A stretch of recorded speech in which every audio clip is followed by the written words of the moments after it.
अगदी सोप्या पद्धतीने सांबार करण्यासाठी एक टोमॅटो बारीक चिरून घेतला, 2 लसूण पाकळ्या, 1 हिरवी मिरची, थोडेसे आले आणि हे सगळे मिक्सरमधनं वाटून घ्यायचे.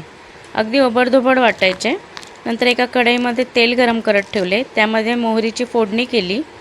नंतर कढीपत्ता घालायचा, सुक्या लाल मिरच्या घालायच्या आणि बारीक एक कांदा उभा चिरून घेतला होता तो घालायचा. कांदा परतून घ्यायचा. कांदा अगदी लालसर नाही करायचा, थोडा कच्चाच ठेवायचा. त्यामध्ये ते वाटलेले वाटण घालायचे. ते वाटण कच्चेपणा जाईपर्यंत छान परतून घ्यायचे. नंतर त्यामध्ये हळद, लाल मिरची पावडर आणि सांबार मसाला घालून छान परतून घ्यायचे.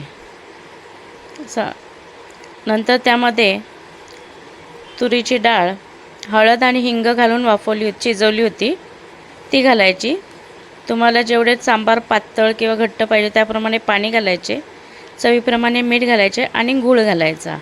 यामध्ये तुम्ही इतरही भाज्या घालू शकता ज्या तुम्हाला आवडत असतील. मस्त असे सांबार